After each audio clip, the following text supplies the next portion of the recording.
저도 사실 이런 쪽에 대해서는 잘 몰라서 면벌부라고 하는 단어를 처음 들었습니다. 정말로. 처음 들어서 저희가 그동안 계속 말하고 들어왔던 것은 면죄부잖아요. 근데 도대체 면벌부라고 하는 게 무슨 뜻으로 이렇게 쓰일까? 이게 궁금해서 AI한테 물어봤습니다. 그래서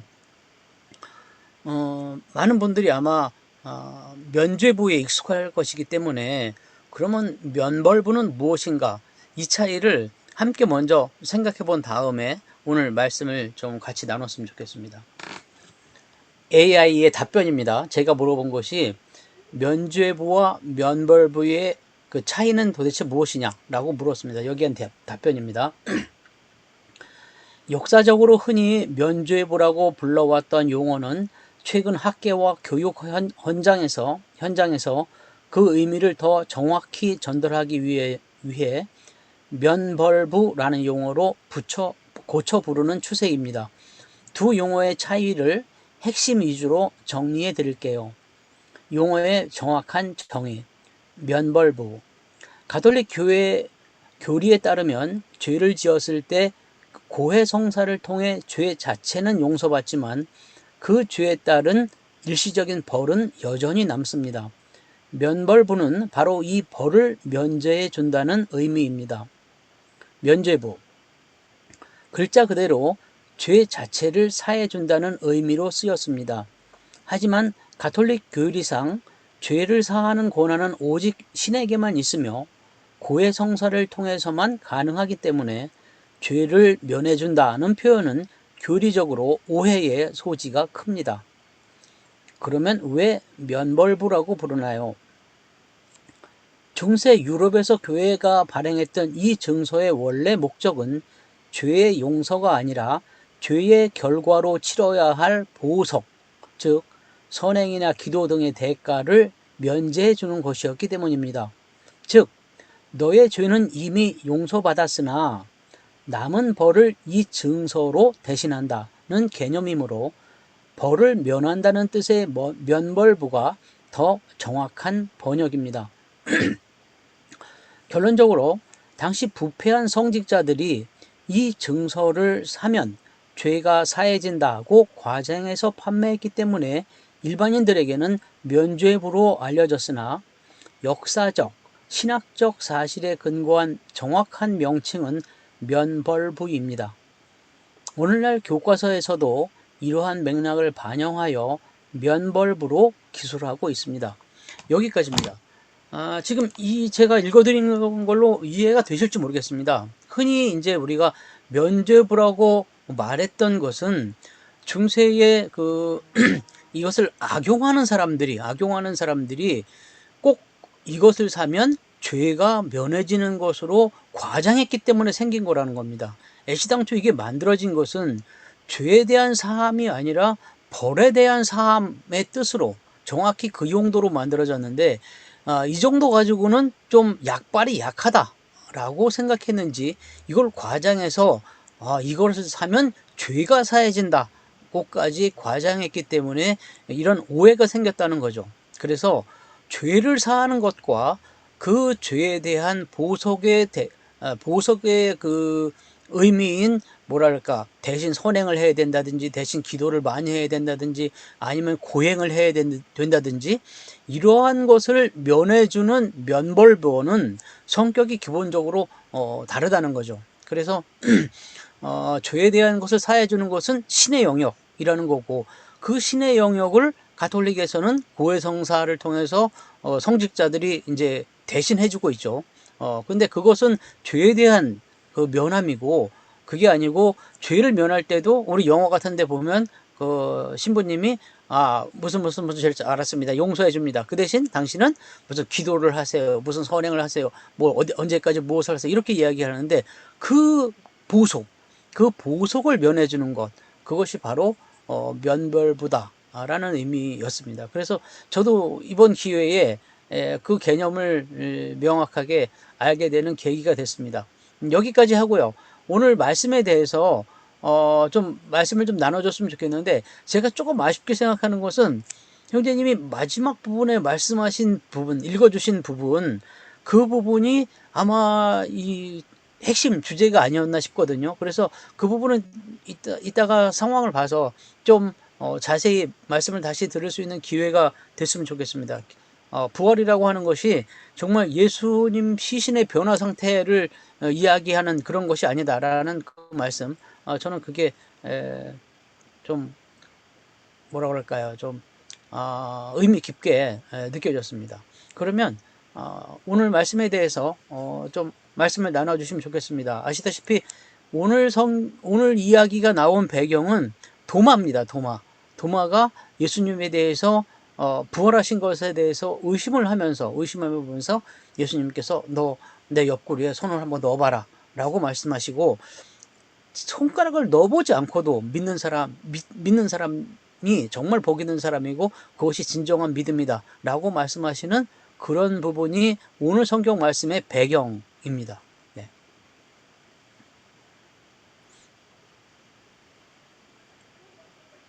하실 말씀이 굉장히 많으실 것 같은데 제가 먼저 말씀하시죠. 말씀드릴까요? 네, 좋습니다.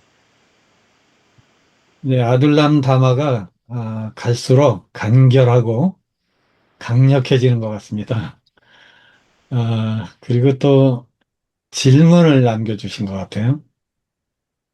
저도 오늘 그 면벌부라는 말을 처음 들었어요. 저도 이제 9세대 사람이 됐는지 처음에 이게 면벌부가 이게 뭔가 그랬는데 글쎄요. 지금 그 교과서에서 그렇게 쓴다 그런 것이 이게 시초가 가톨릭 쪽에서 나온 건지 개신교 쪽에서 나온지 잘 모르겠어요. 그리고 얼마나 교교에서 폭넓게 받아들인지 모르겠지만요. 제가 받은 느낌은 면벌부 역시 좀 그것도 좀 문제가 있는 용어 아닌가 그런 생각이 드는 게 벌만 면했다 그런 얘기는 죄는 안 사해 줬다는 소리 아니에요. 근데 우리 성경대로 따르자면 예수 그리스도가 대신 그 죄를 사해 주신 거 아니에요. 그러니까 그걸 믿는 사람이 벌도 면해지는 거 아니에요. 그러니까 성경대로 얘기하자면 뭐 다르게 얘기하는 사람들도 있겠지만 그렇다면 뭐 면죄부라고 해서 특별히 문제될 것이 없는데 물론 죄가 사해졌으니까 벌도 사해지는 거죠.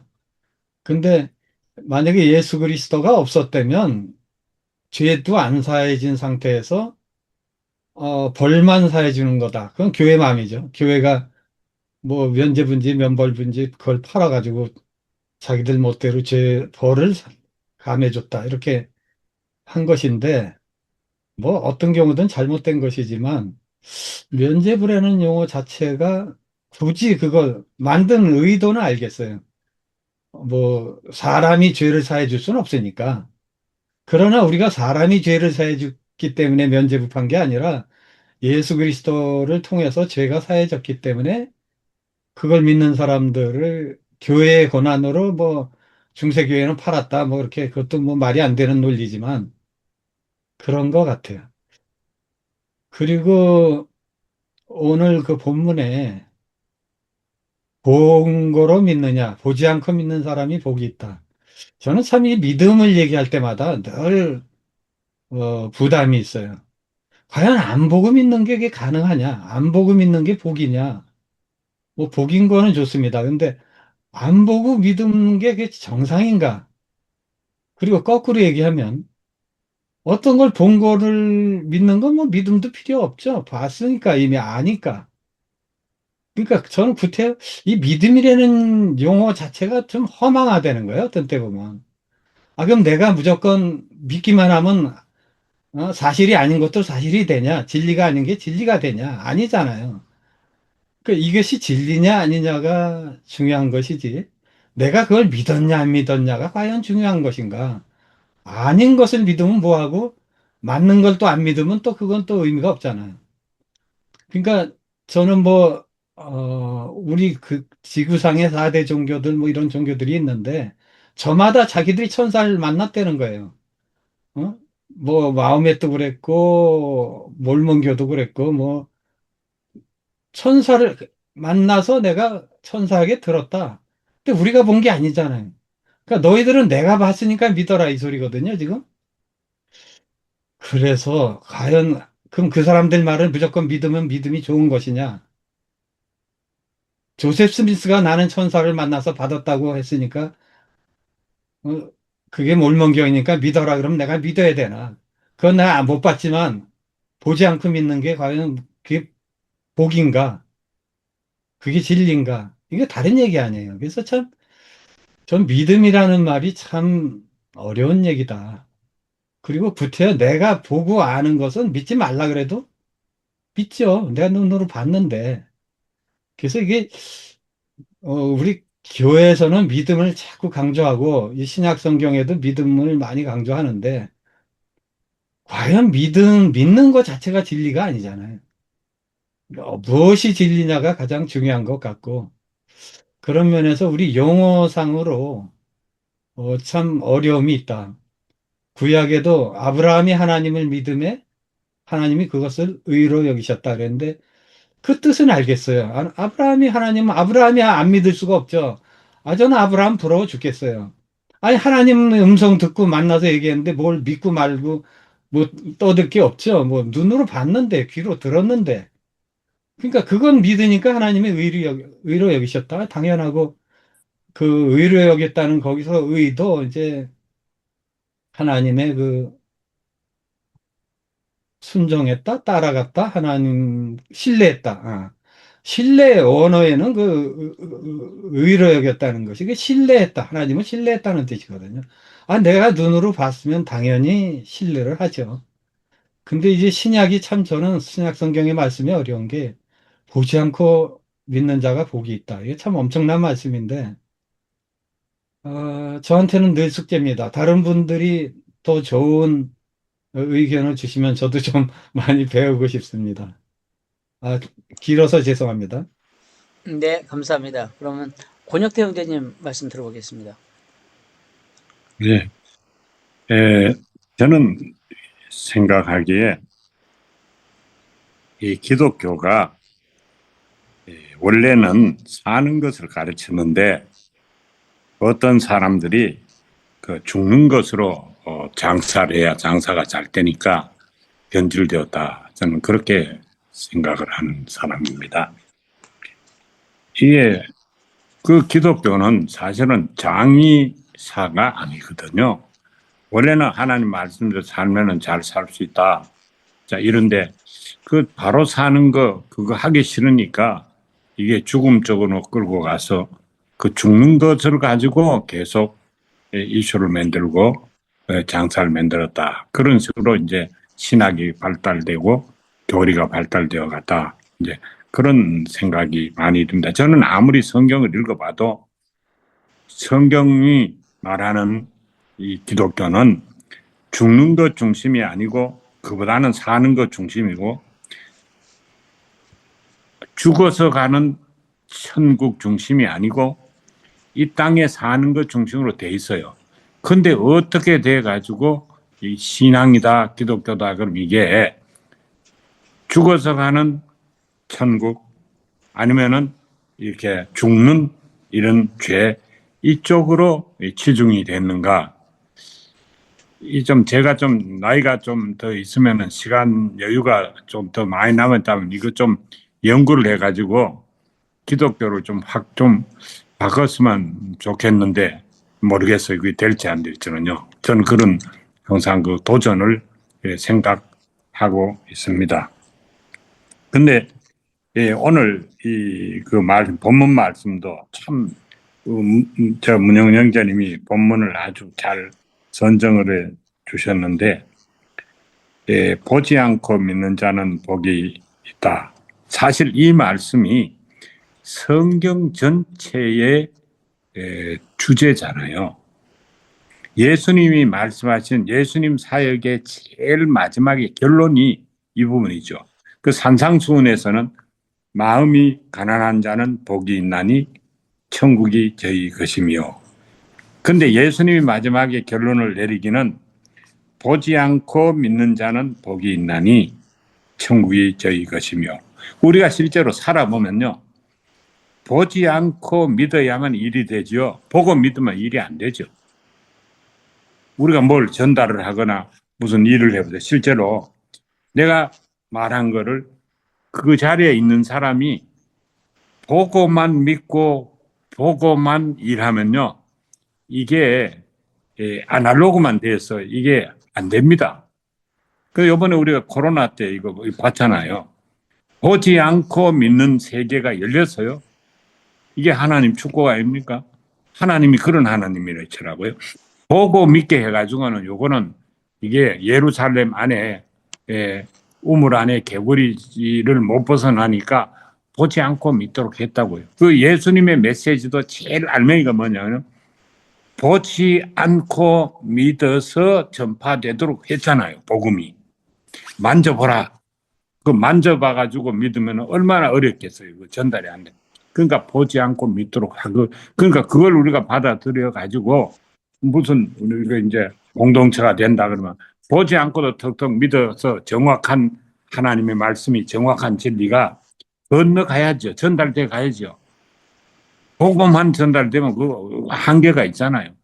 이것이 성경의 주제고 우리가 실제로 우리 사업을 하든가 일을 해보면 보지 않고 전달이 되고 보지 않고 일이 역동적으로 진행돼 가야만 될 수 있어요. 이 현실의 세계를 우리가 왜 무시하고 이거는 관심이 없는가? 저는 이거에 대해서 조금 연구할 필요가 있다. 이건 우리 잘못도 돼요. 그래서 부활이 뭐냐? 보고 믿는 이 한심한 사람을 보지 않고 믿는 사람으로. 그러니까 죽으면 끝난다. 이렇게 생각하던 사람들을 죽으면 산다. 그 세계로 우리의 그 차원을 높여준 거든. 그거를 생각하고 그렇게 살아야 된다. 아마 우리가 이렇게 살아보면은 이 말의 진가를 알 수 있을 것 같다. 저는 그래 생각합니다. 네, 말씀 감사합니다. 오늘 이제 문영훈 형제님이 올려주신 그 텍스트 중에 앞부분에 연옥에 대한 말씀이 있거든요. 그런데 이거는 이제 그 면벌부라고 하는 개념과 약간 좀 다른 개념으로서 아마 쓰신 것 같은데, 그게 뭐냐 하면 그 죽은 자에 대한 그 기도, 죽은 자를 위한 기도, 이것이 그 가톨릭에서 중세에 장사를 하는 또 하나의 방식이었던 그거를 이제 말씀하신 걸로 이해가 됩니다. 무슨 말씀이냐면 이제 나는 믿어서 하늘나라의 백성이 되고 나는 죄로부터 자유로운 존재가 되지만 믿지 않았던 부모님 혹은 할아버지 할머니 혹은 믿지 않은 상태에서 하늘나라에 간 뭐 형제 자매 아내 남편 뭐 이런 사람들을 위한 보속 혹은 무슨 뭐 기도의 대가 이런 것으로 그들이 지옥에 떨어지지 않도록 혹은 뭐 더 고통을 당하지 않도록 저 세상에서 그런 개념으로 또 이 면벌부나 이런 것들이 팔린 그런 말씀으로서 아마 연옥에 대한 이야기나 단테의 신곡에 대한 말씀도 하신 것 같은데 오늘 이제 말씀에서 그 부분이 빠졌어요. 그 부분이 빠졌는데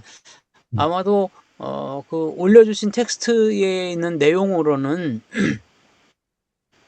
그 말씀을 하시고자 하지 않았나 이 생각을 하게 됩니다. 그래서 중세인들 혹은 가톨릭에서 생각하는 그런 죽음에 대한 개념 그리고 면죄, 면벌, 보속 이러한 개념이 우리가 지금 아돌람에서 생각하는 그런 것과는 조금 거리가 있다. 이런 생각을 하게 됩니다. 네. 저는 오늘 네, 김정희 자매님 말씀해 주십시오.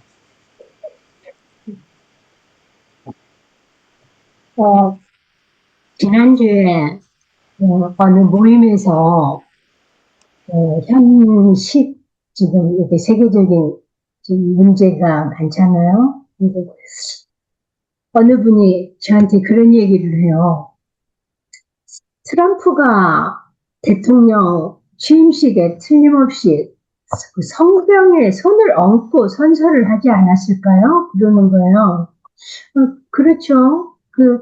미국은 그렇게 하니까 그렇겠죠. 그랬더니, 그런데 왜 그래요? 그 말에는 여러 가지가 함축되어 있잖아요. 성경에 놓고 선서를 하고 하나님을 믿는 사람들이 왜 이렇게 살아요? 하는 그런 질문에, 정말 이 어린아이와 같은 얘기고 어린아이 같은 생각이지만 제가 집에 와서 남편한테 그 얘기를 하니까 남편은 그분이 참 순진하다 그러는 거예요. 근데 순진해서가 아니라 비아냥되는 그런 의미로 저는 들었거든요. 너는 하나님 믿는다는 사람들이 왜 요모양 요꼴이냐. 무리를 일으키는 건 다 하나님 믿는 사람들이 지금 그러고 있으니까 세계적으로나 국내적으로나 정말 그래 제가 지금 오늘 부른 특송에 부른 노래도 그 생각이 난 거예요. 이 다음에 예수님을 만나면 우리 뭐라 말할까? 이 생각만 우리가 하고 있어도 우리의 이 삶의 태도가 바뀌지 않을까. 근데 전혀 그런 믿음 저부터도 오늘 아침에 제가 남편한테 그랬어요. 남편 그 특송 못하겠다. 찔려서 못하겠다. 그때 남편이 그러니까 해야지. 그래서 목소리가 감기가 걸려서 이상하지만 이렇게 하게 됐어요. 근데 이 어린이들이 하는 어린이 찬양의 그 한 대목만이라도 우리의 믿음에서 나온다면 정말 이 모양으로 우리가 살까 그런 생각으로 한 주간을 지금 좀 많이 보냈어요. 여러 가지 이렇게 고학력적인 그런 분석이 없어도 모르겠어요. 주 한번 했습니다. 이상입니다.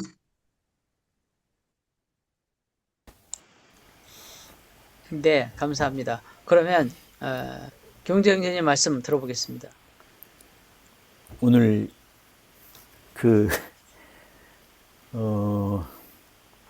말씀하실 분들이 이렇게 없으신 것 같아서 저는 이제 사실 처음에 신성남 형제님께서 하신 말씀에 100% 공감을 하고 그게 사실 그 질문 믿음이라는 약간 저는 그걸 좀 안 좋아하는 이렇게 기독교에서 제가 아주 지극히 싫어하는 대표적인 말 중에 하나인데 거기에 대한 약간 좀 회의 같은 걸 말씀해 주셔서 신성남 형제님도 저처럼 되면 안 되는데 하는 좀 생각을 좀 했습니다. 김정혜 자매님께서 방금 지적해 주신 부분에 대해서 솔직히 가장 찔려야 되는 사람은 저 같은 사람이거든요. 찔림을 많이 받습니다. 솔직히. 근데 이제 우리 예배 시작하기 전에 한국에 재림 예수가 몇 명 지금도 실제로 그게 있다는 사실이 코미디 같은 일인데 이제 여기 우리 아둘람 가족들 정도 되면 그 진짜 말도 안 되는 일이고 도대체 그걸 믿는 사람들은 어떤 사람들일까? 근데 그게 바로 믿음이라는 용어를 가지고 장사가 되기 때문에 그게 가능한 거거든요. 근데 여러분 한번 생각을 해 보십시오. 40 몇 명 되는 사람들이 한국에 내가 재림 예수다 라고 말하는 것과 복음주의 현재 기독교 흔히 정통이라고 말하는 교회에서 말하는 이렇게 그 믿음, 과연 그것과 차이를 과연 우리가 구분할 수 있을까요? 그 믿음이라고 하는 용어와 그들이 설명하는 그 내용, 거기에 대해서 저는 전혀 어떤 그 차이점을 구분할 수는 없다고 생각합니다. 왜냐하면 종교가 그 이용하고 종교가 가장 그 상업적으로 내세우는 게 바로 믿음이거든요. 또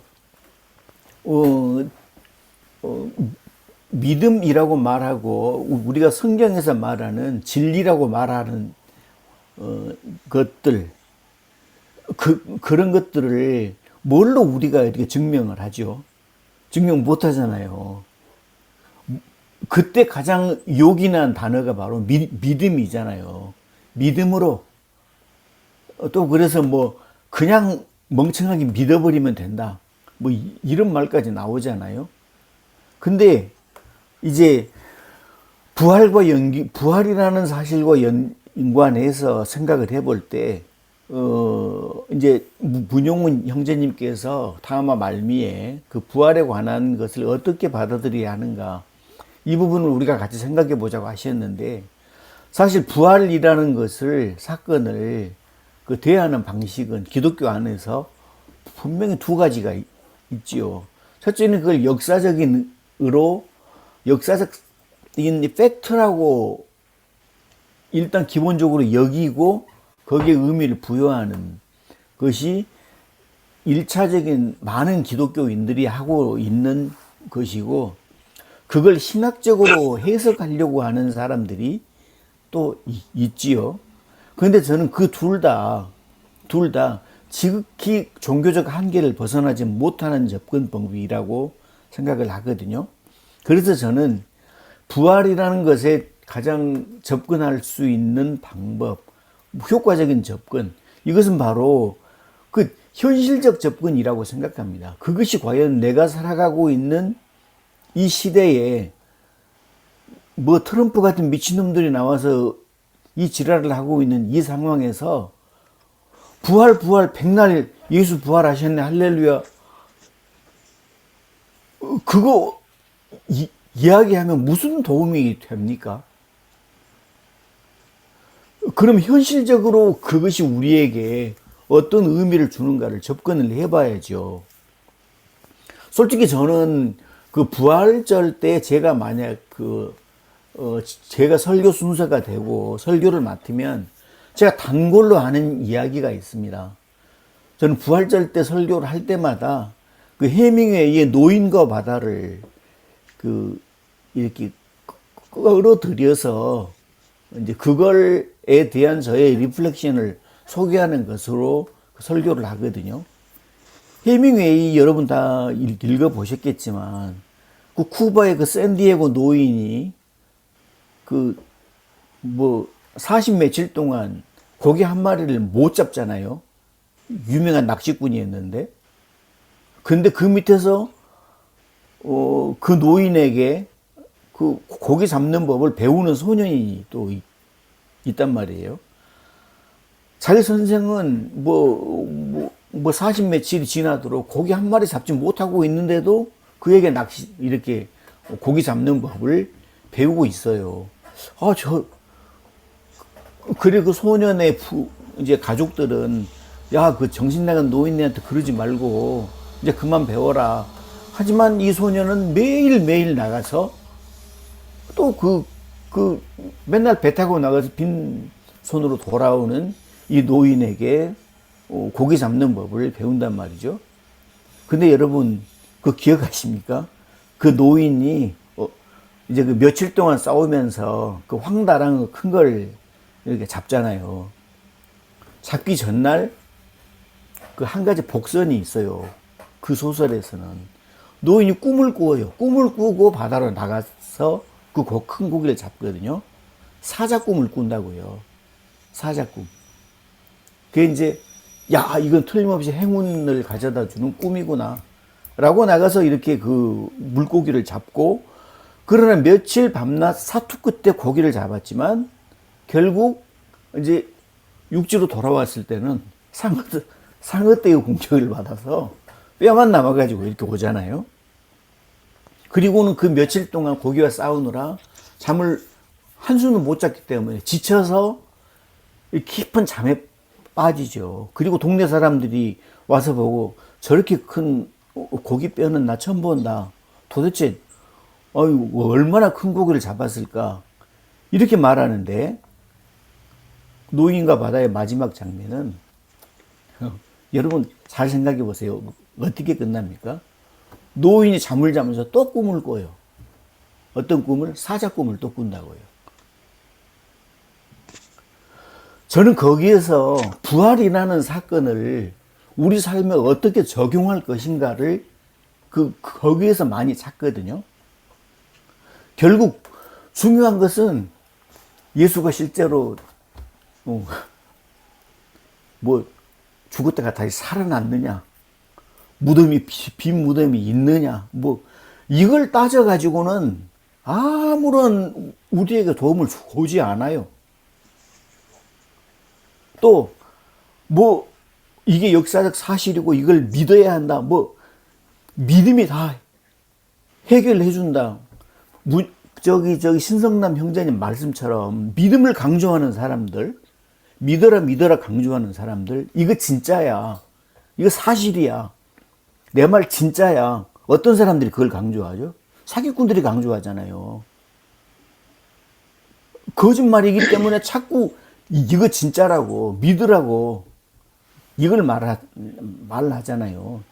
근데 결국은 그것이 역사적 사실이 아니면 어떻습니까? 문제는 왜 그걸 초기 기독교인들이 그걸 강하게 진리처럼 붙들고 있었냐는 거죠.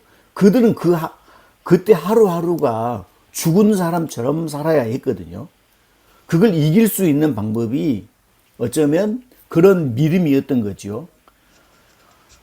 산디에고 노인이 제 생각에는 사자 꿈을 꿨기 때문에 그 며칠 동안 그 사투를 벌이고 큰 고기를 잡아서 상어떼에게 다 뺏기고 실패를 하고 빈털터로 돌아왔지만 사자 꿈을 꾸고 난 산디에고 노인은 또 바다로 나갈 것 같아요. 왜? 그게 바로 어쩌면 노인이 꾼 사자 꿈이라는 것이 그 현실이 아니잖아요. 하지만 그에게 희망을 주잖아요. 부활이라는 것을 이렇게 받아들여야 하지 않을까. 그래야만이 희망 없는 절망적인 이 세상에서 진짜 에라 뒤져버리자 이러지 않고 살아갈 수 있는 힘을 갖지 않을까. 저는 그렇게 생각을 해봅니다. 허황된 소리 많이 해서 죄송합니다. 김웅재 형제님 질문이 하나 있는데요.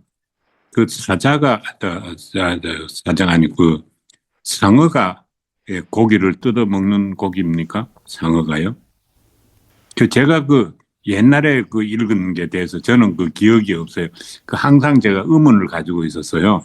네. 그 고기를 무슨 고기가 와서 다 뜯어 먹고 뼈만 남겼는가? 어떤 고기가 나쁜 고기인가? 네. 항상 의문이었거든요. 그런데 그게 상어입니까? 상어. 예. 상어떼가 이제 그러니까 그 고기를 잡을 때 며칠 동안 그 고기가 하도 커서 잘 안 죽으니까 노인이 막 노로 이제 고기를 때려서 기절시키거든요. 그때 피가 이제 고기에게서 나왔겠잖아요. 그래서 육지로 돌아갈 때 그 피냄새를 맡고 상어떼들이 이제 몰려들어서 다 뜯어먹는 거죠. 네, 저도 그렇게 제가 알고 있습니다. 그래서 의문이어가 그랬는데 여기 아르헨티나에 와서 고기 때 뜯어먹는 전문 고기가 있는 거를 제가 알게 됐어요. 이 삐라네라는 고기예요. 삐라네. 그거는 정말로 큰 고기가 있으니까 모여 들어가지고 잠깐 다 뜯어먹더라고요. 저는 그래서 그게 상어떼가 아니고 그 고기인데 해밍웨이가 착각을 했나 지금 그렇게 생각을 네. 해요. 지금 권혁태 형제님 말씀하시는 피라니아는 아마존에 사는 민물고기입니다. 민물고기고. 예. 예, 지금 그 바다와 노인에 나오는 거는 바다 이야기고, 그래서 피라냐가 사는 곳이 아닙니다. 그래서 바다에서 다른 물고기를 뜯어먹는 거는 상어가 맞습니다. 네, 피라냐는 아마존에 있는 민물고기고요. 네. 노는 물이 다릅니다. 노는 물이. 자, 다음 말씀 또 들어보겠습니다. 우리의 신학자, 우리 유덕준 형제님 말씀 한번 들어보고 싶은데, 네.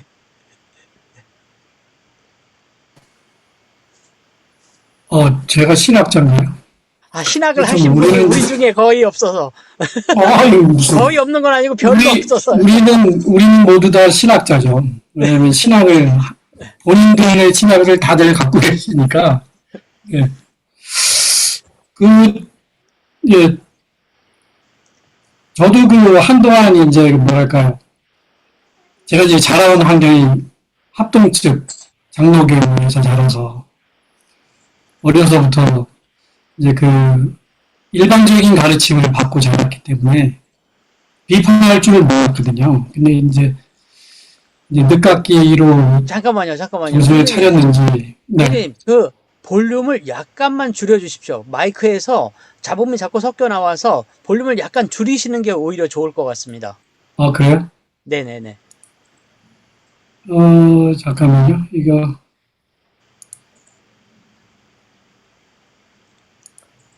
마이크가 지금 너무 큰가요? 지금 괜찮습니다. 근데 듣고 이제 바람 소리가 자꾸만 들어가서, 네, 너무 큰 것 같아서 볼륨이, 네. 네. 지금은 어떠세요? 제가 너무 크게 얘기를 해서 그런가? 지금도 목소리는 큽니다. 잘 들립니다. 근데 이제 자꾸 바람 소리가 들어갔는데, 그래서 제가 약간만 줄여주셨으면 말씀을 드렸던 겁니다. 지금 말씀하시죠. 제가 네네. 일단, 저는 이게 너무 크네요, 마이크. 지금 괜찮으세요?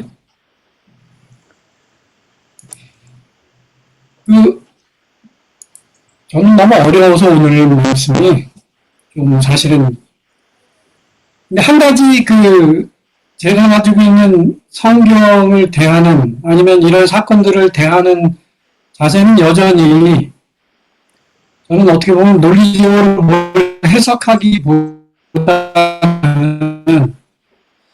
성경을 읽는 자세가 어떤지에 대해서 사실 요즘은 고민을 많이 하고 있거든요. 근데 성경을 읽는 자세는 저는 아직까지도 이해를 하려고 읽으면 한이 없는 것 같아요.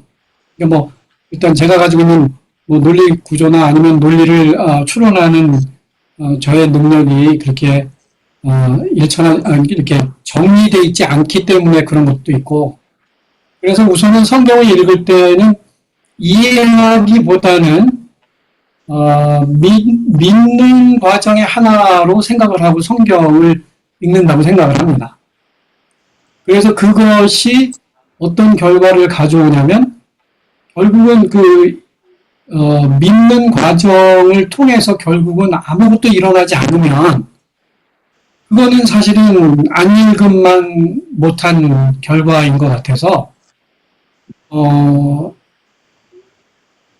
성경 읽기에 아니면 믿음의 결국은 종착역은 그것이 실천되어질 것이냐라고 하는 것이지 않나, 이렇게 생각을 하거든요. 다 아시겠지만 여러분들 악동 뮤지션이라고 아시죠? 그 친구들이 금요일 날 노래를 하나 발표했어요. 한국 제목으로는 소문의 낙원이라고 하는 제목이고, 영어로는 Paradise of Rumor라는 노래예요. 제가 채팅방에다 링크를 올려드렸거든요. 혹시 시간이 되시면 한번 보세요. 근데 잘 아시는 건 그 친구들이 몽골 선교사 부부의 자녀들이에요. 그래서 이제 그 친구들이 학교를 제대로 다니지 못했어요. 몽골에서도. 근데 이제 홈스쿨링을 통해서 검정고시나 이런 걸 통과하고, 나름 천재성이 있는 친구들이잖아요. 그리고 이제 그 친구들이 한국에 돌아와서 YG라는 어디죠? 에이전시를 통해서 이제, 경영대회를 통해서 사실은 데뷔를 하잖아요. 근데 그 친구들은 참, 진짜 천재 같아요. 근데 그 여동생인 수연이라는 애가 한 3, 4년 전부터 활동을 안 했어요. 노래를 참 잘하는 친구죠. 근데 이제 그러면서 그 친구가 이제 그러니까 복귀할 수 없을 정도로 빠져 있을 때, 오빠가 이제 더 이상 안 되겠다. 이렇게 놔두면 내 동생이 완전히 망가지겠다. 이래서 오빠가 드디어 동생 삶에 관여를 하게 됩니다. 그래서 그 오빠가 동생을 다시 복귀시켰어요. 그래서 이번에 노래를 새로 만들어서 발표를 하게 되고, 근데 이제 그런 과정이 이제 저한테 어떤 인사이트를 줬냐면, 결국은 이 친구들이 가지고 있는 신앙을 어떤 방법으로든지 이 친구들은 표현을 해내는 것 같아요. 그냥 보기에는 약간 정신 나간 친구들 같이 노래를 하는 것 같지만, 그 친구들 가지고 있는 메시지가 나름 있어요. 물론 이제 제가 바라보는 입장이 그 친구들이 메시지를 갖고 있을 것이다라고 생각을 하고 있는 것도 있겠지만, 그 친구들 가사를 잘 보면, 이번에 그 소문의 낙원이라고 하는 가사도 잘 보면, 아주 잔잔하게 자기들이 갖고 있었던 생각들을 전달을 해요. 근데 그 친구들 노래를 들어보면, 그 친구들 노래를 좋아하는 사람들을 보면, 그 메시지에 중독돼서 아마 보는 사람들도 많이 있는 것 같거든요. 그래서 그 신앙이라고 하는 것은 결국은 그런 것은 아닌가. 내가 가지고 있는, 아니면 내가 느끼고 있는 신앙이 결국은 남들에게 어떤 영향을 미칠 수 있겠는가. 근데 그 오빠인 그 이찬혁 군이 그 여동생을 복귀시키는 과정에서 자기가 한 역할이 뭐냐고 하는 질문을 받았어요. 여러분들 잘 아시는 그 유재석이 진행하는 뉴키즈 온 더 블럭이라는 프로그램에 나와서 저번 주일 거예요, 아마. 지난주인가? 거기에 나와서 그 과정을 얘기하는 걸 봤습니다. 혹시 또 시간이 되시면 한번 그걸 한번 보시면 좋을 텐데, 거기서 뭐라고 얘기하냐면, 자기는 동생을 위해서 한 게 아무것도 없대요. 단지 내가 내 동생을 바라볼 때의 시각이 이 친구를 어떻게 잘 꽃피게 할까? 어떻게 잘 피어나게 할까? 그래서 이 친구들이 복귀하는 앨범의 제목이 개화예요, 개화. 꽃을 피운다.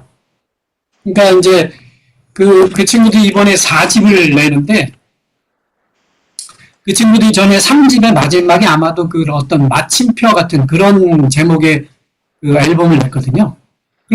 그러면 그 친구들이 가지고 있었던 의미는 이런 것 같더라고요. 자기가 가지고 있는 신앙이나 아니면 자기가 가지고 있는 영향력 때문에 내가 무엇을 하는 것이 아니라 어떻게 저 사람들을 더욱더 아름답게 꽃피게 만들까를 걱정한다는 거죠. 고민한다는 거죠. 그래서 그거를 어떻게 하면 잘 표현해낼까. 그래서 이 친구들은 이번에 둘이 나와서 소속사도 차렸더라고요. 그래서 새로운 기획사를 차렸는데 그 기획사 이름도 뭐냐면 영감의 샘터예요. 그러니까 영감이 어디서 나오냐? 바로 영감의 샘터인 자기들이 그 영감의 근원이다. 이제 그렇게 얘기를 하는 것 같은데, 그러니까 저는 이제 부활이라고 하는 사건, 또 성경을 대하는 전체적인 나의 자세는 결국은 그런 것이 아닌가.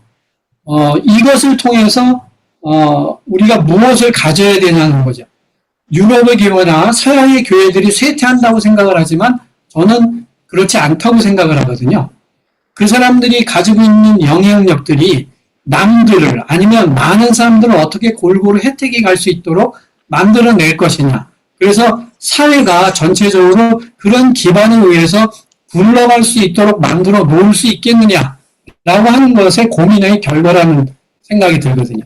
그러니까 원래 어떻게 보면 하나님께서 원하시는 기독교의 가장 근본은 그렇게 하나님의 그 뜻을, 아니면 주님이 원래 부활하셔야 될 만한 사건의 그 궁극적인 목표는 어떻게 하면 더 아름답게 남들을 꽃피워줄 수 있게 하겠는가.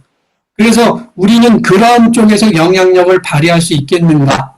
그것을 고민하고 실천해내는 것이 우리가 어떻게 보면 기독교를 믿고 아니면 특정한 사건들에 대해서 믿고 그런 것들에 영향력을 발휘할 수 있도록 나를 갖춰나가는 것이 아니겠는가. 그래서 결과적으로는 그런 일이 일어나게 하는 것이 그 신앙의 목표가 되어야 되는 것이 아닌가. 저는 그런 생각을 합니다.